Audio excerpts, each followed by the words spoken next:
Bea? Ikaw ba ay nakasuot ng kwintas ngayon? Yes or no?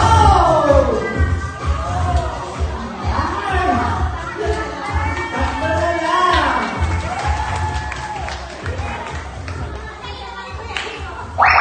Isa pa, last round. Alright? Okay, in 3, 2, 1. 5, 4.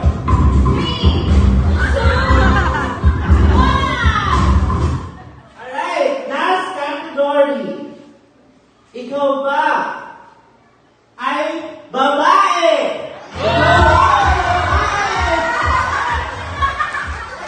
Ang galing! Ang last na daw, isa pa. Isa pa ba? Isa ba?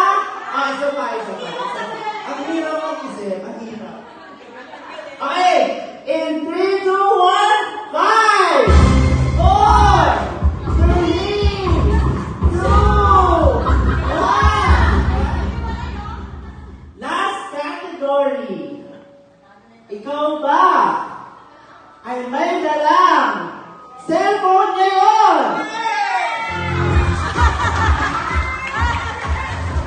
Alright, panalo na po. Sila. Nasayaw sila. Paano po sila dito? Panalo po sila, panalo tayo kay Ninang.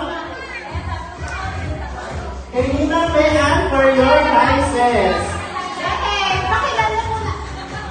Pakilala po yung nanalo. For everyone po. Hello po! Magandang hapon na pala, no? Yung mga hindi nakakakilala sa akin, ha? Wala pa Pasko. Ako nag-iisang Tito Jane yun. Pero sa inyo na. Palakpakan mo na. Magandang hapon po. Kung may better half, si Malo, kay Wars. Dito gawin kayo gusto ko. Thank you po, Tito Joey. Yung mga hindi po nakakalap. Yung mga bata, nag-swimming na. Hindi nakita si Tito Joey at si Tito Joey. Anyway, congratulations po dun sa first two winners. Kasi yung naka-red jacket. Siyempre, hindi ako mawawala. Ang ingat ng red jacket mo. Ang ingat ng nakalaki sa red jacket. Okay, so, since 1:40 na po, sarado na po ang ating registration for raffle. So, let's start with our raffle right now. Simulan na natin ang ating raffle. So, ang una po natin yung raffle ay isang. So, this is from Timola Clan. Isang Hanabishi water kettle. So, ayan.